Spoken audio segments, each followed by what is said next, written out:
The morning sun struggled to pierce through the thick curtains of the small apartment where Sarah Mitchell lived. At 25, she had already spent 3 years working as an assistant to Marcus Chen, one of the most successful marketing directors in the city. Every morning, she would wake up at 5:30, prepare his schedule, organize his meetings, and ensure his day ran smoothly. Nobody at the office knew her name. They simply called her Marcus's girl, or the assistant. Sarah had graduated from university with honors in business administration. Her professors had called her brilliant, innovative, and destined for greatness. But life had other plans. Her mother's illness had drained their savings, and Sarah needed a stable job immediately. When Marcus offered her the position, promising growth opportunities, she accepted without hesitation. Marcus was 32, charming, and incredibly talented. He had built his reputation by taking credit for campaigns that transformed struggling brands into household names. What most people didn't know was that many of those award-winning ideas came from the quiet woman who sat outside his office, typing away at her computer. Their relationship was professional at first. Marcus would storm into the office with half-formed concepts, and Sarah would quietly refine them, add the missing pieces, and present them back to him as his ideas polished. He never acknowledged her contributions publicly, but in private he would sometimes say, "Good work, Sarah. You really helped me think through that one." She told herself it was enough. She was learning, gaining experience, and supporting her family.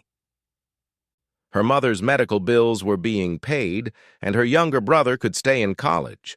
That was what mattered. The dynamic began to shift during their second year of working together. Sarah had developed a complete rebranding strategy for a failing restaurant chain. She spent weeks researching, analyzing market trends, and creating a comprehensive plan. When she presented it to Marcus, his eyes lit up. "This is incredible," he had said, flipping through the presentation. "I'll present this to the board tomorrow." "Maybe I could join you," Sarah suggested tentatively. "Since I worked on all the research, I could answer any detailed questions they might have." Marcus's expression changed. The warmth disappeared from his eyes. "That's not how things work here, Sarah. You're not ready for board meetings. Trust me. I'm protecting you." "They can be brutal." She wanted to argue but didn't. The next day, Marcus presented her work to the board, who were impressed beyond measure. The campaign was approved with a budget of $2 million.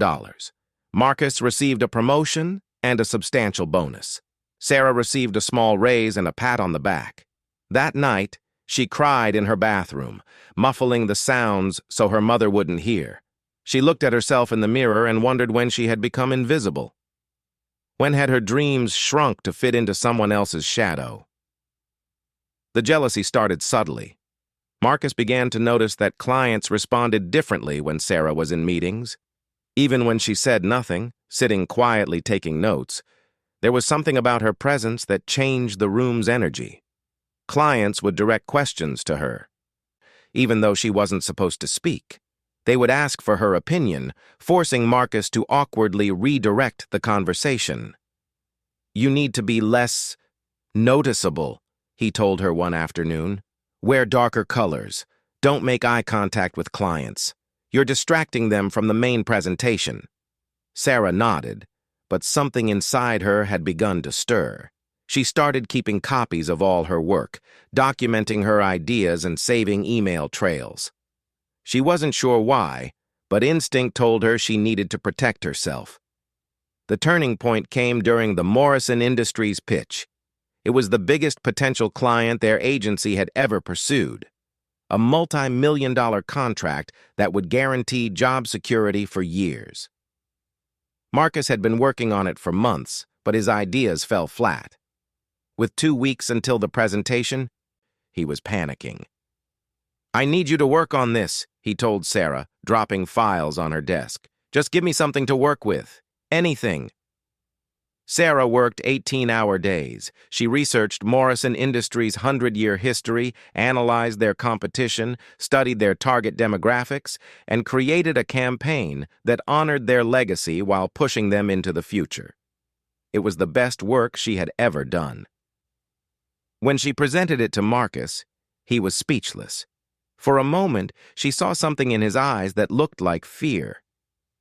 This is extraordinary, he admitted. How did you come up with this? I've been studying their patterns for months, Sarah explained, excitement creeping into her voice. I noticed that their sales dip every time they try to modernize because they abandon their core message. So I created a bridge between their heritage and innovation. Marcus took the presentation and locked it in his drawer. I'll need to refine this, he said. Don't mention this to anyone. We can't have leaks before the big presentation. But something was different this time. Sarah had seen that flash of fear in his eyes. He knew she had outgrown her role. He knew she was capable of more than being his shadow. The week before the Morrison presentation, strange things began happening. Sarah's computer crashed, losing months of work, except she had backed everything up on a personal drive. Her access to certain files was revoked for security reasons. Marcus became cold, critical, finding fault with everything she did. Your coffee is cold, he would say, even though she had just brought it. These notes are sloppy, he would claim about her perfectly organized reports. You're slipping, Sarah. I'm starting to wonder if you're right for this position. She understood what was happening. Marcus was trying to undermine her confidence, to push her out before she could become a threat. But instead of crushing her, his jealousy was having the opposite effect. Each petty criticism, each attempt to diminish her, only made her more determined. Sarah began networking quietly. She attended industry events in the evenings, introducing herself to people who had only known her as Marcus's shadow. She was surprised by their reactions. You're Sarah Mitchell? A creative director from another agency said. I've heard about you. Someone told me you're the real genius behind the Chen campaigns. Who told you that? Sarah asked, genuinely surprised. Oh, people talk, the woman said with a knowing smile. The industry is smaller than you think. We've all noticed that Marcus's work quality mysteriously improves whenever he gets a new assistant, then drops when they leave. Sarah felt a mix of validation and anger. People knew. They had known all along, but nobody had said anything. The system protected people like Marcus while keeping people like her in the shadows. 3 days before the Morrison presentation, Marcus called her into his office. He was agitated, pacing behind his desk. I've been thinking, he said. After this presentation, I think it's time for you to move on. Find new opportunities. I'll give you a good reference. Why? Sarah asked, though she knew the answer. You've learned all you can here, Marcus said, not meeting her eyes. It's for your own good. You need to spread your wings. And this has nothing to do with the Morrison campaign?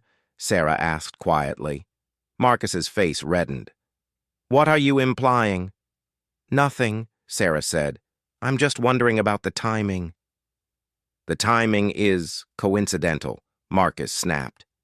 I've been thinking about this for a while. You're becoming difficult to work with. Difficult? Sarah repeated. How am I difficult? You ask too many questions. You want to be involved in everything. You don't know your place, Marcus said, his voice rising. I hired you to be an assistant, not a partner. There it was. The truth, finally spoken aloud. Sarah stood up slowly, smoothing her skirt. I understand, she said calmly. When would you like me to leave? After the Morrison presentation, Marcus said, relief evident in his voice. I'll need you for the preparation, but then we can part ways amicably. Sarah nodded and returned to her desk. She sat there for a long moment, staring at her computer screen. Then she made a decision that would change everything. She opened her personal email and began typing a message to Jennifer Morrison, the CEO of Morrison Industries. They had met briefly at a charity event, and Jennifer had given her a business card saying, "If you ever want to talk about your ideas directly, call me." Sarah had kept that card in her wallet for 6 months, never imagining she would use it. Now, with trembling fingers, she typed, "Dear Ms. Morrison, I hope this email finds you well. I wanted to reach out regarding the upcoming presentation from our agency. There are some things about the campaign's development that I believe you should know." She hesitated before hitting send. Once she did this, there would be no going back. She would be burning bridges, violating professional norms, and potentially destroying her career. But then she thought about all the nights she had worked late while Marcus took credit. She thought about her ideas being presented in boardrooms where she wasn't even allowed to sit. She thought about her mother asking, "When will you get promoted, sweetheart?" and having no answer. She hit send. The response came within an hour. Jennifer Morrison wanted to meet for coffee the next morning. Privately. Off the record. Sarah barely slept that night. She lay in bed staring at the ceiling, wondering if she was making a terrible mistake. But somewhere deep inside, a voice that had been silent for too long was finally speaking up. It said, "You deserve better than shadows." The coffee meeting with Jennifer Morrison took place at a small cafe downtown, far from the business district where they might be recognized. Jennifer was in her 50s, with silver hair and sharp eyes that seemed to see everything. "I've been wondering when you would contact me," Jennifer said, stirring her coffee. "I've been watching you at the presentations. You're the one who understands our company, aren't you?"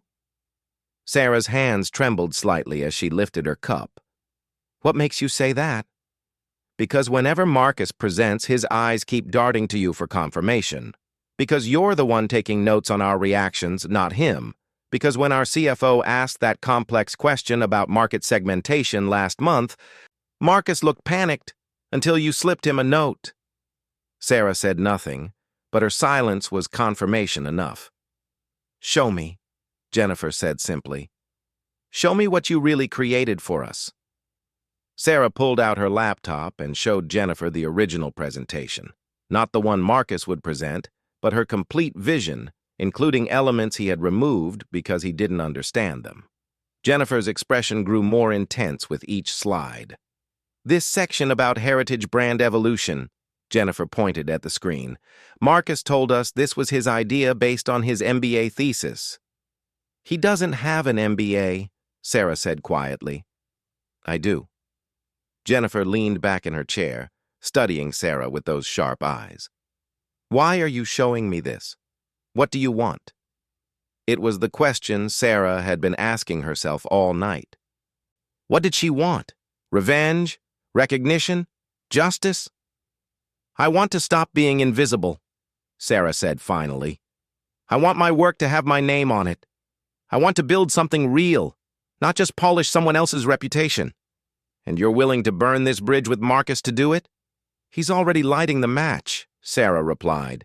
"He's firing me after the presentation. He's afraid of me." Jennifer smiled then, a real smile that transformed her stern face. "He should be. You're worth 10 of him." They talked for another hour. Jennifer asked probing questions about the campaign, about Sarah's vision for the company, about her long-term goals. By the end, Sarah felt like she had been through the most important job interview of her life. "Here's what's going to happen," Jennifer said as they prepared to leave. "Marcus will do his presentation. We'll listen politely. Then I'm going to ask some very specific questions that only the real creator of this campaign can answer. Be ready." Sarah wanted to ask more, but Jennifer was already standing, leaving money for the coffee. "One more thing," Jennifer said, pausing at the door. "Start thinking beyond being someone's employee. You have the mind of an entrepreneur. Maybe it's time you acted like one." The day of the Morrison presentation arrived with unusual fanfare. The entire agency was buzzing with excitement. Landing Morrison Industries would be their biggest win in company history. Marcus strutted around the office like he had already won, his confidence seemingly restored. Sarah prepared everything perfectly, as always. The presentation room was immaculate. The technology tested and retested, the materials arranged precisely. She wore a simple black dress, following Marcus's instruction to be unnoticeable. But she had added one small touch of defiance, a bright red scarf that her mother had given her for luck. The Morrison team arrived in force. Jennifer Morrison led the group, accompanied by her CFO, CMO, and several board members.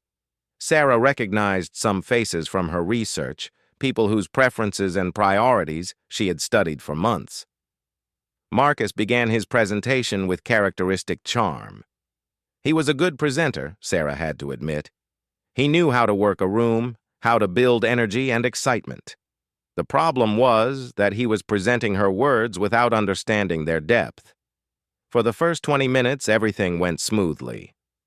Marcus hit the main points, showed the visual concepts, and outlined the campaign timeline. The Morrison team nodded politely, taking notes. Then Jennifer Morrison spoke. "Mr. Chen, this is very interesting. Can you explain the psychological framework behind the Heritage Innovation Bridge concept? I'm particularly interested in how you developed the generational transition strategy." Marcus's smile flickered. Those weren't terms he had used in his presentation because he didn't understand them.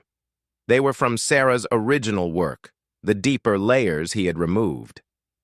"Well," Marcus began, his confidence wavering, "the psychological framework it's based on traditional marketing principles." "Which principles specifically?" Jennifer pressed. "And how do they relate to our company's unique position in the market?" Sarah watched Marcus flounder. He was trying to remember her explanations, but he had never truly understood them. He had memorized words without grasping meanings. "Perhaps," Jennifer said, her voice casual but her eyes sharp. "Your assistant could help clarify? I believe she was involved in the research phase?" Every eye in the room turned to Sarah. Marcus's face had gone pale, then red. Sarah was helpful with some administrative tasks, but the strategic thinking— "I'd like to hear from her," Jennifer interrupted. It wasn't a request. Sarah stood slowly, her heart pounding so hard she was sure everyone could hear it. This was the moment, the crossroads. She could deflect, support Marcus's version, and leave quietly as planned. Or she could step into the light. She thought of her mother, working double shifts as a nurse before getting sick, always telling Sarah to use her gifts. She thought of her brother, looking up to her, believing she was destined for greatness. She thought of every night she had worked late, every idea she had given away, every dream she had deferred. "The psychological framework," Sarah began, her voice steady despite her nerves, "is based on what I call generational memory mapping. Through my research, I discovered that Morrison Industries customers don't just buy products, they inherit relationships with your brand. The challenge was creating a campaign that honors those inherited relationships while attracting new ones." She moved to the screen, picking up the presentation remote that Marcus had set down.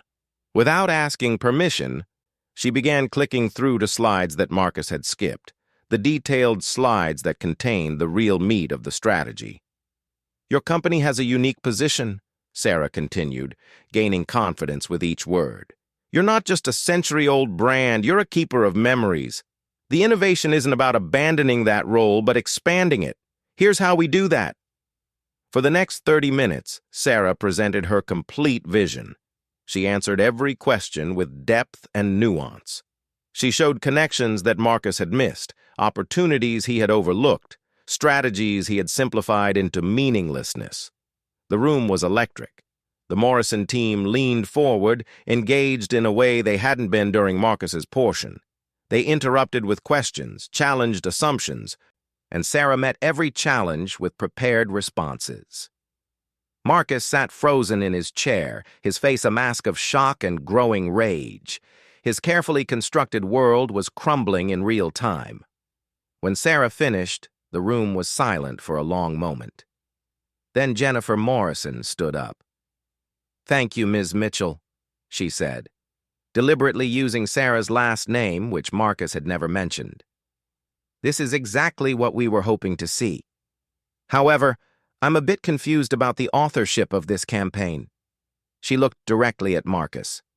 "Mr. Chen, you presented this as your work, but it seems Ms. Mitchell has an unusually deep understanding of every aspect. Can you explain?" Marcus's mouth opened and closed like a fish out of water. Sarah assisted with research, but the core concepts, the strategy, that was all developed under my direction." "I see," Jennifer said. Her tone suggested she saw far more than Marcus wanted her to. "And Ms. Mitchell, what would you say your contribution was?" This was it, the moment of truth. Sarah could minimize her role, save Marcus's face, and leave quietly as planned, or she could claim what was hers. "I developed this entire campaign," Sarah said clearly.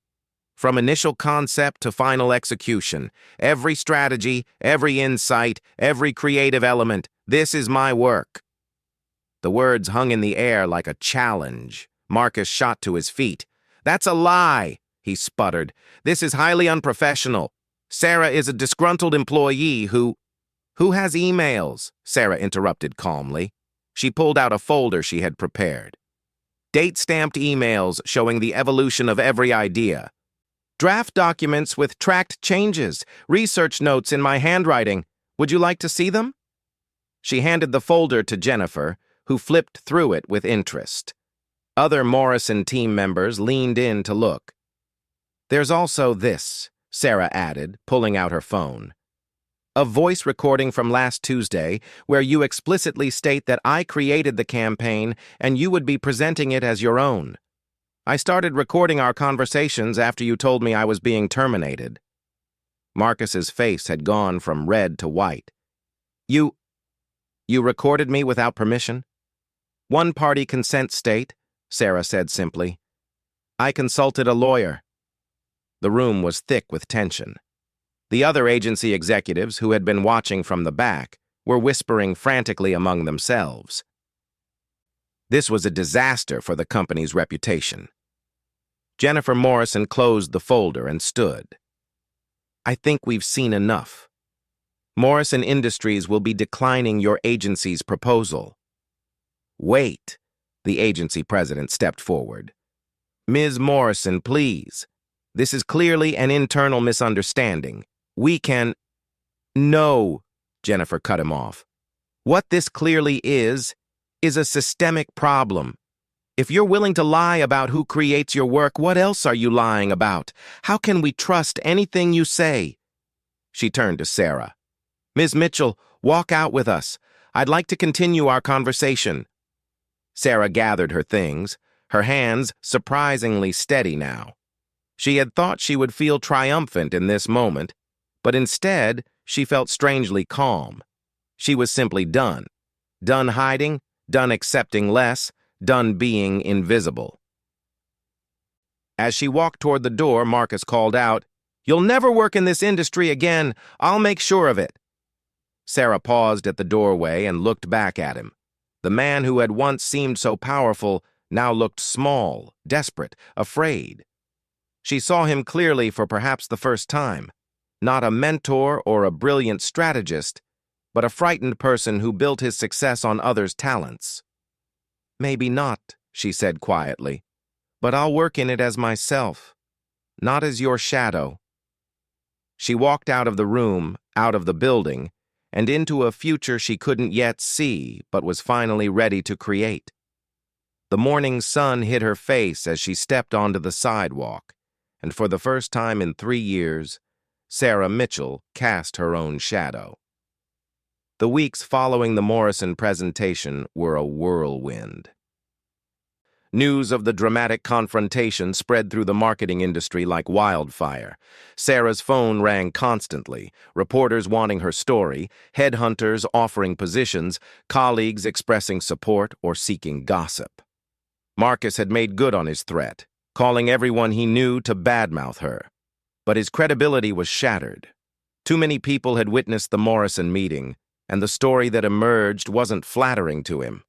Several former assistants came forward with similar stories, painting a picture of a serial credit thief. Sarah turned down most of the job offers. She was done being someone else's employee, at least in the traditional sense. Jennifer Morrison's words echoed in her mind. "You have the mind of an entrepreneur." With her savings and a small loan from a women's business initiative, Sarah rented a tiny office space and registered her own consultancy. She called it Catalyst Communications, a name that represented transformation and change. Her first client was Morrison Industries. "I want you to implement your vision," Jennifer told her over lunch, "but as a partner, not an employee. Build your company. We'll be your flagship client." It was a risk. Starting a business with one major client was dangerous. But Sarah had learned that staying safe in the shadows was its own kind of risk, the risk of never becoming who you were meant to be. She hired 2 junior consultants, both young women with bright ideas and familiar frustrations. She remembered what it felt like to have ideas but no voice, and she structured her company differently. Every team member's name went on their work. Every contribution was credited. Every voice was heard. The Morrison campaign launched 6 months later to extraordinary success. Sales increased by 40%. The case study won multiple industry awards, all with Sarah Mitchell's name prominently displayed as lead strategist. Marcus's career never recovered. He left the agency shortly after the Morrison disaster and struggled to find another senior position. The last Sarah heard, he was working as a freelance consultant, trading on his past reputation while it slowly faded. Sarah didn't take pleasure in his downfall. If anything, she felt a strange gratitude. His jealousy, meant to destroy her, had instead been the catalyst for her transformation. By trying to keep her in the shadows, he had forced her into the light. 2 years had passed since Sarah Mitchell walked out of that presentation room and into her new life. Catalyst Communications had grown from a tiny office with 3 people to a bustling agency with 25 employees, occupying an entire floor of a downtown building. The success should have felt sweeter, but Sarah discovered that leaving the shadows brought its own challenges. She stood at the floor-to-ceiling windows of her corner office, watching the city wake up below. It was 5:30 a.m., the same time she used to arrive at Marcus's office. Old habits died hard, but now the early morning hours were her thinking time, her planning time, her time to strategize for her own dreams instead of someone else's. "You're here early again," a voice said from the doorway. Sarah turned to see Amanda Chen, her VP of Strategy, and, ironically, Marcus's younger sister. Hiring Amanda had been controversial, but Sarah believed in judging people by their own merits, not their family connections. Amanda had proven herself brilliant and loyal, everything her brother wasn't. "Big presentation today," Sarah replied. "Tech Nova. If we land this, we'll be playing in a whole new league." Amanda nodded, setting down 2 cups of coffee. "I saw the final deck. It's brilliant. They'd be fools to pass on it." "That's what worries me," Sarah admitted. "In my experience, fools often end up in decision-making positions." They shared a knowing laugh. The marketing world was full of egos and politics, something Sarah had learned to navigate as a business owner in ways she never had to as an assistant. "Speaking of fools," Amanda said carefully, "I should tell you something. Marcus has been calling around. He's trying to get a meeting with Technova's board. Word is he's pitching against us." Sarah felt the familiar tightness in her chest that Marcus's name still provoked. "He's not with an agency. How can he pitch?" He's partnered with Meridian Group. They're fronting him as a special consultant for this project. Meridian Group was old school, established, with connections everywhere. They were exactly the kind of firm that would embrace someone like Marcus, valuing his pedigree and connections over his recent failures. "Do you know what angle he's taking?" Sarah asked. Amanda hesitated. "He's telling everyone that the Morrison campaign was a fluke, that you got lucky once but don't have the experience for sustained success. He's positioning himself as the stable, experienced choice." Sarah turned back to the window. 2 years of success, and she was still fighting the same battle, still proving herself against men who believed her accomplishments were luck rather than skill. "Let him pitch," Sarah said finally. "We'll win on merit." "You know it's not always about merit," Amanda warned. "No," Sarah agreed. "But I'm done winning any other way." The Technova presentation was scheduled for 2 p.m. at their headquarters, a gleaming tower that housed one of the fastest-growing tech companies in the country.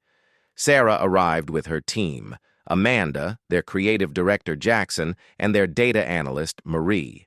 They were young, diverse, and hungry, everything Technova claimed to value.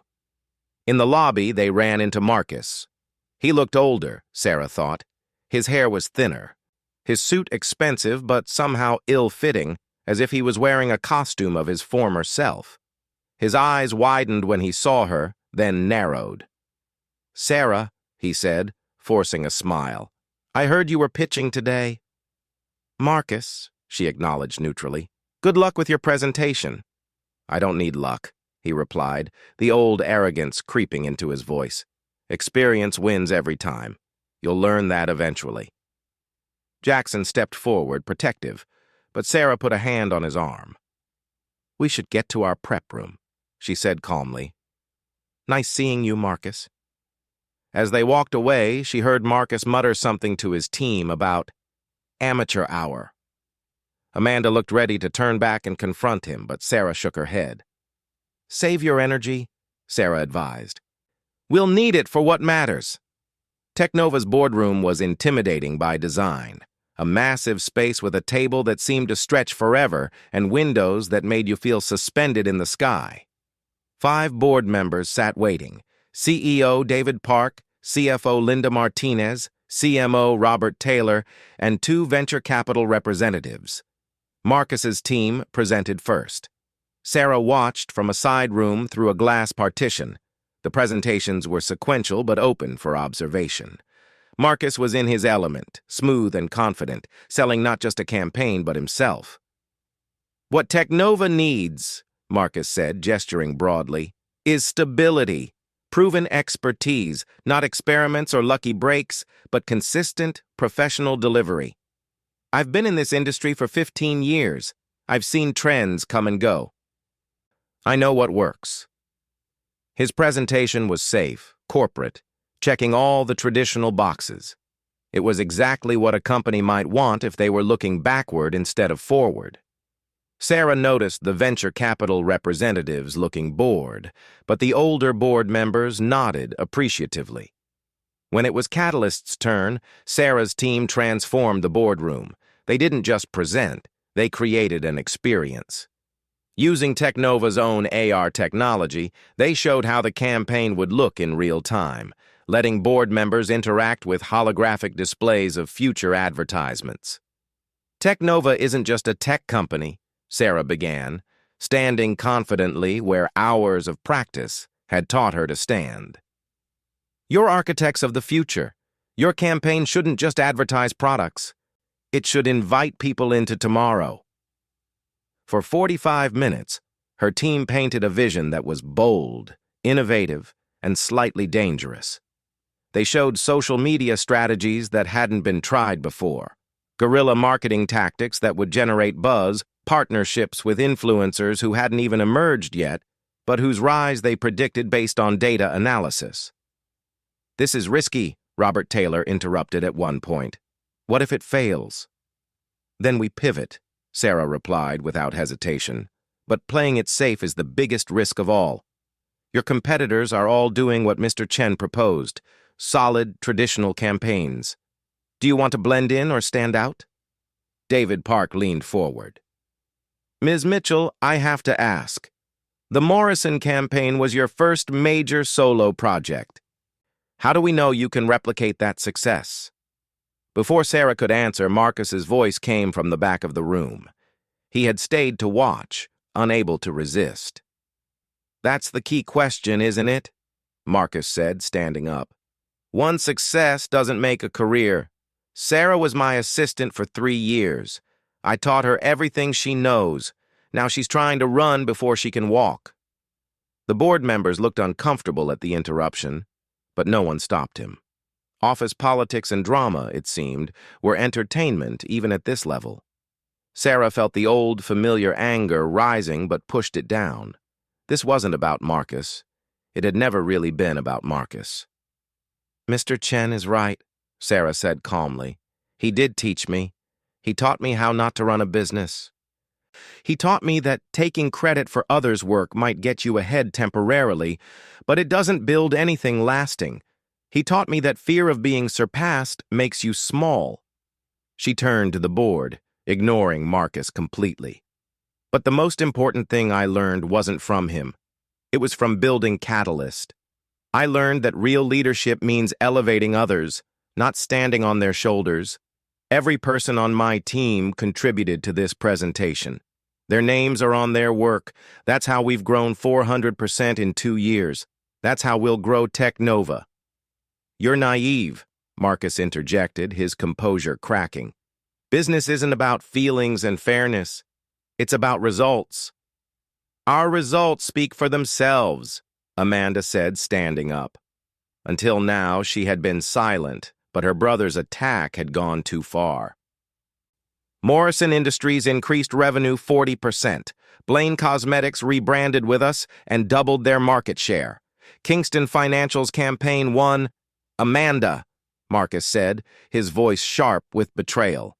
You're working for her? I'm working with her, Amanda corrected. There's a difference. You should have learned it. The boardroom was thick with tension. David Park cleared his throat. I think we've seen enough. We'll be in touch with both teams by end of week. As everyone filed out, Marcus cornered Sarah in the hallway. You think you've won something? You think embarrassing me makes you successful? I don't think about you at all, Sarah replied honestly. This isn't about you, Marcus. It never was. It's about building something real.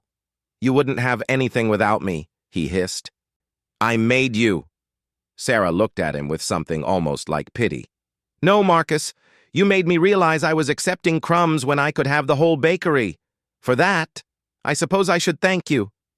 She walked away, leaving him standing alone in the hallway. Her team was waiting by the elevators, tense with anticipation. How do you think it went? Marie asked anxiously. We told our truth, Sarah said. That's all we can control. The call came 3 days later. Sarah was in a strategy meeting when her assistant knocked on the door. David Park is on line 1. The room fell silent. Sarah took a breath and picked up the phone. Mr. Park. Ms. Mitchell, I'll cut to the chase. The board was split. Half wanted to go with Meridian's safe approach. Half wanted Catalyst's innovation. Sarah's heart sank. A split decision usually meant going with the established choice. So I made an executive decision, David continued. Technova didn't become successful by playing it safe. We want Catalyst. But I have one condition. What's that? I want you to promise that if this campaign fails spectacularly, you'll help us fail forward. Learn from it, adjust, and try again. Can you commit to that? Sarah smiled, the first genuine smile she'd felt in days. Mr. Park, failing forward is how I got here. Yes, I can commit to that. When she hung up, her team erupted in celebration, but Sarah's mind was already moving ahead, planning, strategizing, building. This was just another step, not a destination. That night, Sarah worked late finalizing the Technova contract. Around 9 p.m., her phone buzzed with a text from an unknown number. "Congratulations. You earned it. Despite everything, I'm proud of what you've become. M." Sarah stared at the message for a long time. Then she deleted it. Some shadows, she had learned, were better left in the past. The Technova campaign launched 6 months later to unprecedented success. It wasn't just the revenue increases or the industry awards that mattered to Sarah. It was the email from a young marketing student who wrote, "I saw your interview about the campaign. You made me believe I don't have to hide my ideas anymore." Sarah printed that email and hung it on her wall next to her degrees and awards. It reminded her why she had stepped out of the shadows in the first place. But success, Sarah was learning, brought new challenges. With visibility came scrutiny. With growth came difficult decisions. With power came responsibility she hadn't anticipated. The first major crisis hit 8 months after the Technova win. One of her senior consultants, Brian, had been secretly sharing client strategies with a competitor in exchange for a promised partnership position. The betrayal stung worse than anything Marcus had done because this was her company, her culture, her failure to see the signs. "You have to fire him publicly," her lawyer advised. "Make an example. Show the industry you don't tolerate this." But Sarah remembered being powerless, being at the mercy of someone else's decisions about her future. "I'll fire him," she agreed, "but not publicly.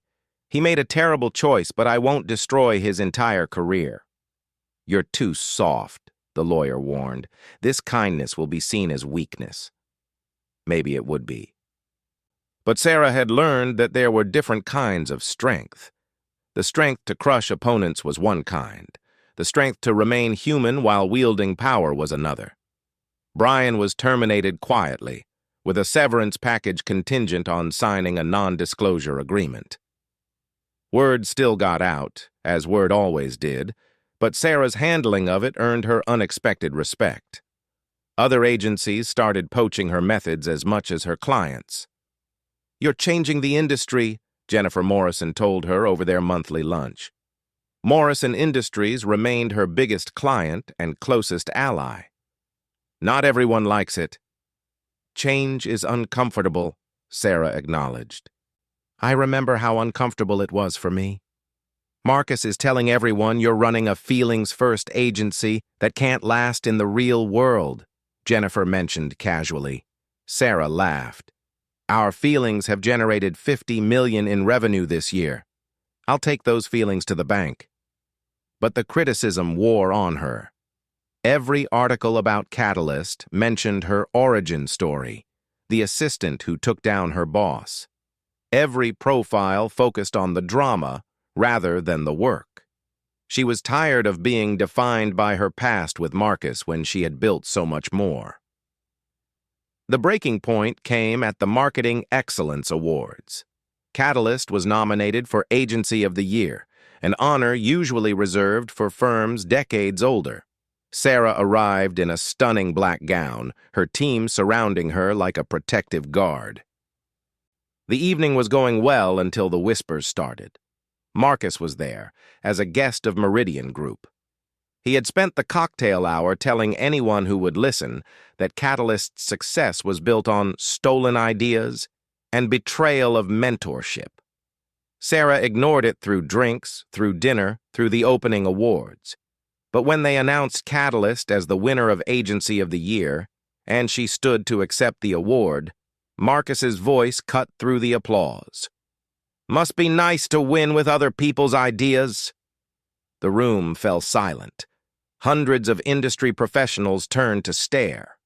The spotlight on Sarah felt burning hot. This was the moment. She could ignore him, take the high road, accept her award with grace, or she could finally, definitively end this shadow that followed her. Sarah made her choice. "Could you bring up the house lights?" she asked the technician. "I'd like to see everyone." The lights came up, revealing Marcus at table 12, his face flushed with alcohol and anger. "Mr. Chen," Sarah said, her voice carrying through the microphone to every corner of the ballroom. "You've spent 3 years telling everyone that I stole from you. So let me ask you, in front of our entire industry, what exactly did I steal?" Marcus stood up, emboldened by the attention. "The Morrison campaign, the strategies, everything you learned." "I have a master's in marketing from Northwestern," Sarah interrupted. "Graduated summa cum laude. You have a bachelor's in communications from a state school. So what exactly did I learn from you that I didn't already know?" Murmurs rippled through the crowd. People pulled out phones, sensing this would be a moment worth recording. "I gave you opportunity," Marcus sputtered. "I elevated you from nobody." "You hired me below market rate to do your job while you took credit," Sarah corrected. "You paid me $45,000 a year to create campaigns that earned you $200,000 in bonuses. The only thing you elevated was your bank account." "This is unprofessional," someone from Meridian's table called out. "You're right," Sarah agreed. "It is unprofessional, just like it was unprofessional for Mr. Chen to claim my work, just like it's been unprofessional for him to spend 3 years trying to undermine my success. But since he insists on making this public, let's be public." She reached into her purse and pulled out her phone. "I have here a recording from 3 years ago. Mr.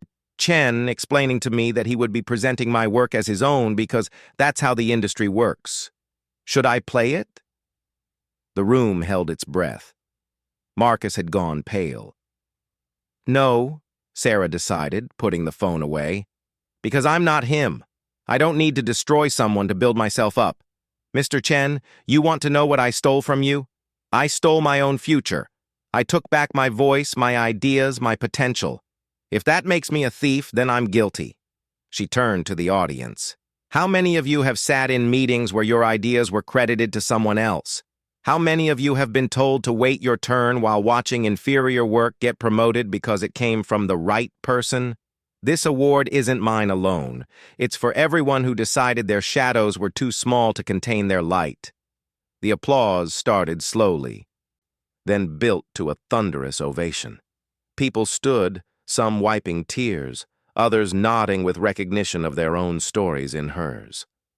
Marcus fled the ballroom before the applause died down.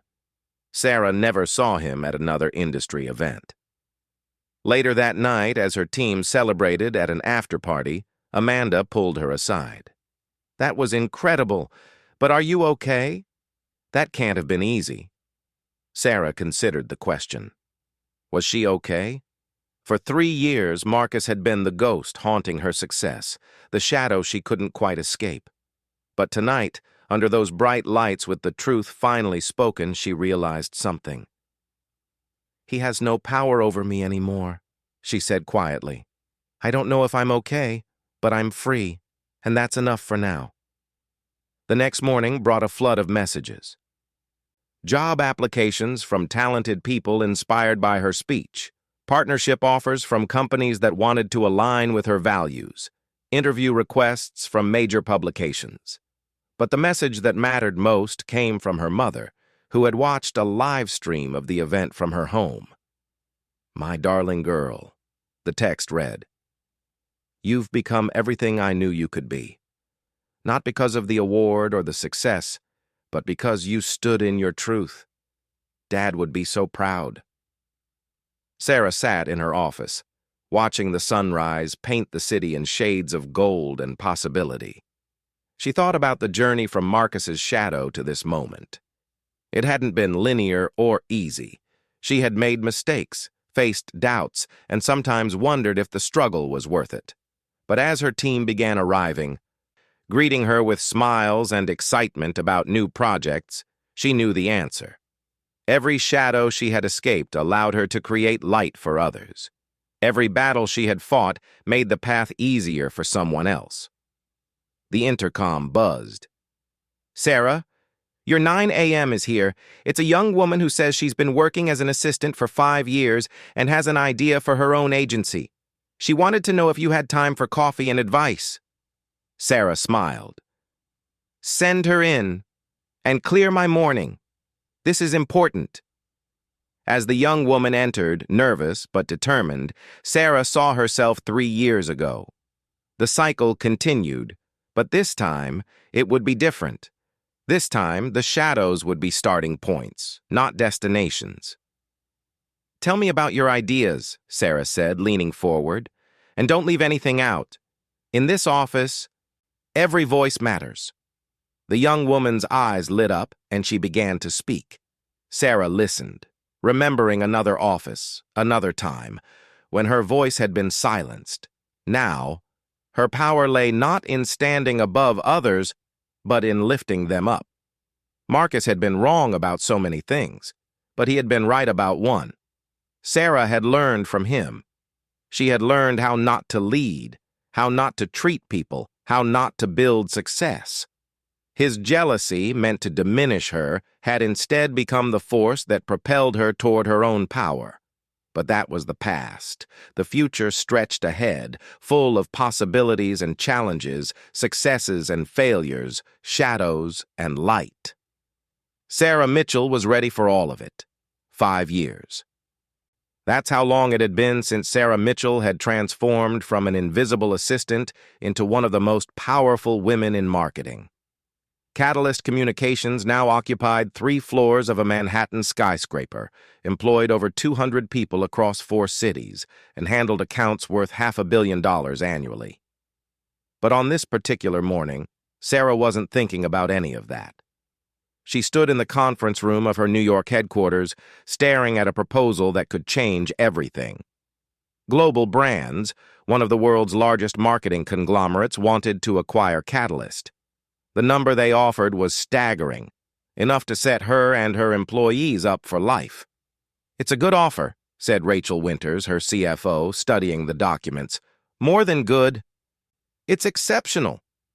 "They want to keep you as CEO," added James Park, her chief legal counsel. "Full autonomy, they claim. You'd have their resources but maintain your culture." Sarah knew better. She had seen what happened to acquired companies. The promises of autonomy slowly eroded. The unique culture got absorbed into corporate bureaucracy.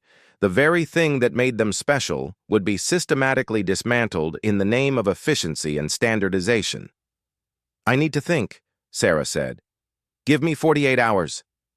As her team filed out, Amanda lingered. She was now president of Catalyst, Sarah's right hand and trusted advisor. "You're going to turn it down, aren't you?" "I don't know," Sarah admitted. "The responsible thing would be to take it. Our employees would get stock options, job security, resources we can only dream of." But then I think about sitting in Marcus's office, watching him sell out every principal for a bigger paycheck. I promised myself I'd be different." Amanda sat down across from her. "You are different. That's why you're even questioning this. Marcus would have signed already." That evening, Sarah found herself in an unexpected place, a small restaurant in Queens, sitting across from Marcus Chen. He had reached out months ago, asking for coffee, saying he had something important to discuss. She had ignored him until now, but something about this moment made her curious about perspectives from her past. Marcus looked healthier than when she'd last seen him at the awards ceremony 2 years ago. He was teaching now, she'd heard, at a community college. The arrogance that had once defined him seemed tempered by something that might have been humility. "Thank you for coming," he said, genuinely seeming surprised she had shown up. "I was curious," Sarah admitted. "What could you possibly have to say to me?" Marcus took a deep breath. "I wanted to apologize. Really apologize, not for show or strategy, but because I was wrong. About everything." Sarah waited, saying nothing. "I've been teaching marketing to kids who are hungry and brilliant and full of ideas," Marcus continued. "And I see myself in some of them, not the good parts, but the entitlement, the belief that success means stepping on others. I've been trying to teach them differently, but I realized I couldn't do that until I made things right with you." "You can't make it right," Sarah said simply. "What's done is done." "I know. But I wanted you to know that I understand now. I was so terrified of being surpassed that I tried to keep you small. And in doing so, I made myself smaller. You succeeded not in spite of me, but because you refused to let my limitations become yours." Sarah studied him, looking for the angle, the manipulation. But all she saw was a middle-aged man who had finally faced his own reflection and didn't like what he saw. "I heard about the Global Brands offer," Marcus said. "The whole industry's talking about it." "Of course they are," Sarah sighed. "And I suppose you have an opinion?" "I do, actually." Marcus smiled ruefully. "Don't take it. I spent my career chasing the biggest offer, the most prestigious title, the largest office. I traded everything real for things that looked impressive on paper. Don't make my mistakes." "I'm not you," Sarah reminded him. "No, you're not. That's why you'll make the right choice." He stood up, leaving money for his coffee.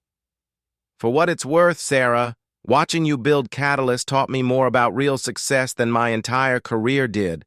Thank you for that lesson, even if I was too stubborn to learn it at the time." After he left, Sarah sat alone, processing the conversation. The boy who cried wolf might speak truth eventually, but who would believe him? Still, Marcus's words echoed something she'd been feeling deep inside. The next morning, Sarah called an all-hands meeting. 200 employees gathered in the main conference hall, with others joining virtually from Chicago, Los Angeles, and Atlanta. The rumors about Global Brands had spread, and anxiety was palpable in the room. "I have an announcement," Sarah began, standing at the podium where she'd given hundreds of presentations. "Global Brands has made an offer to acquire Catalyst Communications." The room buzzed with whispers. Some faces showed excitement, others fear. "It's a generous offer," Sarah continued. "It would make many of you wealthy. It would give us resources we've only dreamed of. It would be the smart, safe, sensible decision." She paused, looking out at the faces of people who had trusted her, who had helped build this company from nothing. "I'm declining the offer." The reaction was immediate and mixed. Some cheered, others looked worried. A few seemed angry. "Let me explain why," Sarah said, raising her hand for quiet.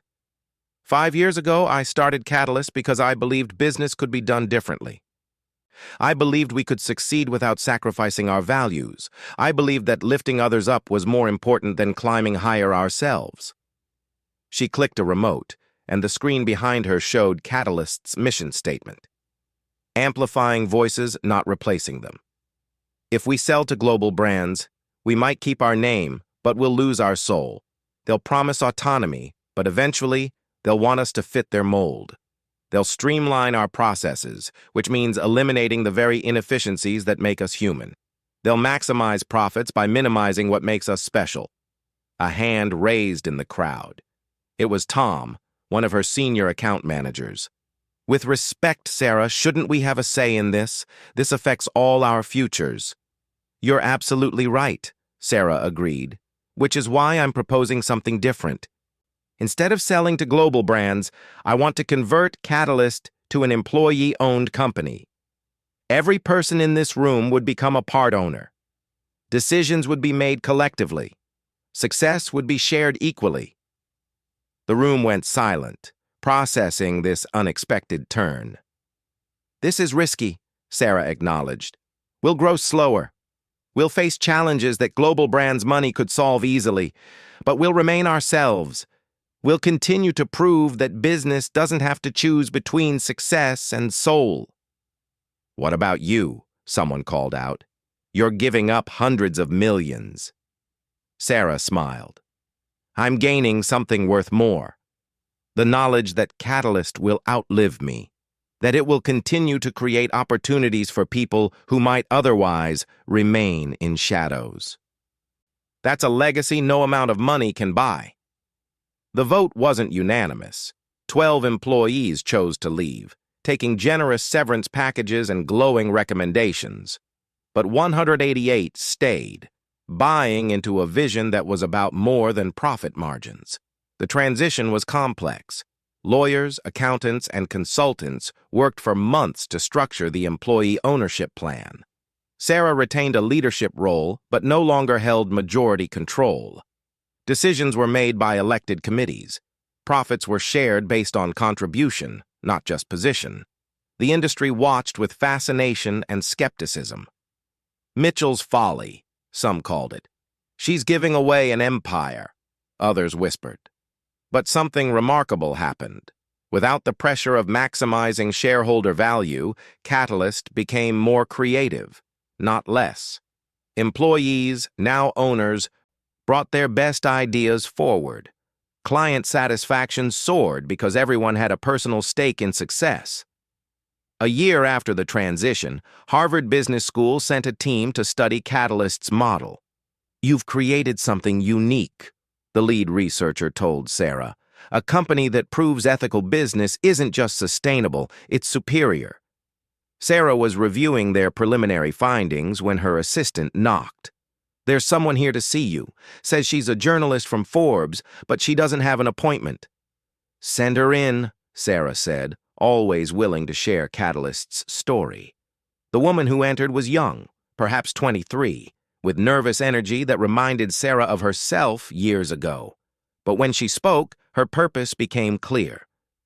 "My name is Christina Chen," she said. "I'm Marcus Chen's daughter." Sarah's eyebrows rose. Marcus had never mentioned a daughter in all their years working together. "He doesn't know I'm here," Christina continued quickly. "I'm a journalism student at Columbia, and I'm writing my thesis on power dynamics in corporate America. I've been following your career since I was in high school." "Why?" Sarah asked, genuinely curious. Christina pulled out a worn folder. Inside were articles about Catalyst, interviews with Sarah, even transcripts from industry panels. "Because when I was 15, I found my father crying in his study. He had just seen your Agency of the Year acceptance speech. He told me he had tried to destroy the most talented person he'd ever met because he was afraid of being surpassed. He said jealousy had made him small and cruel, and that he'd lost everything that mattered because of it." Sarah listened, saying nothing. "That night changed my life," Christina continued. "I started researching you, learning about what really happened. I saw how you built success without destroying others, how you turned pain into purpose. My father taught business at community college to try to atone, but I decided I wanted to tell stories about people like you. People who prove power doesn't have to corrupt." "What do you want from me?" Sarah asked. "An interview. The real story, not the corporate version. I want to understand how someone goes from being silenced to creating a company where everyone has a voice. I want to know what it really cost and if it was worth it." Sarah looked at this young woman, Marcus's daughter, carrying her own dreams and ambitions. The irony wasn't lost on her. The man who had tried to keep her in shadows had raised a daughter who sought to illuminate truth. "All right," Sarah decided. "But not an interview. An internship. Spend a summer here, see how we really work, then write your story. The truth is more complex than any single conversation could capture." Christina's eyes widened. "You'd trust me, knowing who my father is?" "You're not your father," Sarah said simply. "Just as I wasn't defined by being his assistant. We all get to write our own stories." That summer, Christina Chen became part of Catalyst's internship program. She worked in different departments, attended strategy meetings, and observed the daily reality of the company's unique structure. Her presence initially caused whispers, but she quickly proved herself insightful and hardworking. Sarah watched her occasionally, seeing echoes of Marcus in her features, but none of his destructive ego in her character. During their final meeting, Christina presented her findings. "You want to know what I learned?" Christina said, her thesis draft on the table between them. "Power isn't about having control over others. It's about having control over yourself. My father lost his power the moment he tried to control you. You gained yours the moment you refused to be controlled." "That's a bit simplistic," Sarah noted. "Maybe, But here's what's not simple. Maintaining humanity while wielding influence. Most people believe you have to choose between being powerful and being good. Catalyst proves that's a false choice. The employees here aren't just workers, they're owners. The clients aren't just accounts, they're partners. You didn't just escape my father's shadow, you eliminated shadows entirely by bringing everyone into the light. Sarah read through Christina's thesis that night. It was thorough, balanced, and surprisingly moving. The young woman had captured something Sarah herself had struggled to articulate, that true power came not from standing above others, but from standing among them. A month later, the thesis was published in Columbia's Journalism Review and went viral. Major publications picked up the story. The company that chose soul over sale became required reading in business ethics courses. Marcus called Sarah after the article exploded online. "I read Christina's piece," he said. "I had no idea she was even studying you." "I hope she didn't overstep." "She's remarkable," Sarah interrupted. "You should be proud." There was silence on the line. Then, "I am. Of her, and strangely, of you. You became everything I prevented you from being, and then you became more. Thank you for showing my daughter what real success looks like." The global brand's offer had been 5 years ago now. Catalyst had grown slower than it might have with corporate backing, but it had grown sustainably.